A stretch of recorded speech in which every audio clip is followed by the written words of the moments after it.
सगळ्यांनाच आपली दृष्टी तीक्ष्ण राहावी असं वाटतं, पण तुम्ही ग्लुकोमाबद्दल ऐकलं आहे का?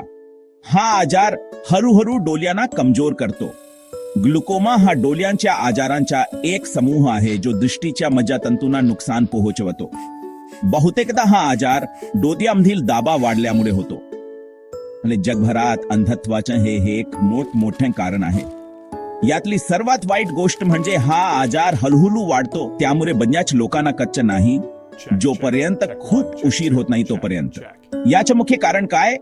डोळ्यात द्रवपदार्थ साचल्याने अंतर्गत डोळ्याचा दाब वाढतो, पण वंश, वय, मधुमेह आणि काही औषधे जसे की स्टेरॉइड्स देखील कारणीभूत ठरू शकतात. आणि एका कधी जास्त दाब नसतानाही ग्लुकोमा होऊ शकतो.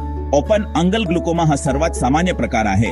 हा हळूहळू आणि लक्षणांना दाखवता होतो, ज्यामुळे कडाकडील दृष्टी कमी होऊ लागते.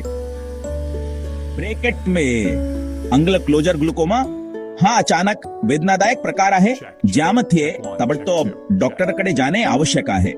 त्याच्या जोखमीच्या घटकामध्ये हिसी पेक्षा जास्त वय, कुटुंबात कोणाला आजार असणे, डोळ्यांचा जास्त दाब, मधुमेह आणि बरेच काही समाविष्ट आहे. प्रतिबंध: नियमित डोळ्यांची तपासणी, निरोगी जीवनशैली आणि डोळ्यांची काळजी. म्हणून आपल्या डोळ्यांची काळजी घ्या. ग्लुकोमाला तुमची दृष्टी हिरावून घेऊ देऊ नका. जर आजार जुनाट झाला असेल तर काळजी करू नका. केंट होमिओपॅथी क्लिनिक तुमच्यासाठी आहे. भारतात कुठेही असला तरी आता घरी बसून उपचार घेता येतील. लवकर अपॉइंटमेंट बुक करा, फोन करा किंवा व्हॉट्सअप करा. जास्त माहितीसाठी आमची वेबसाईट kenthomopathy.com ला भेट द्या.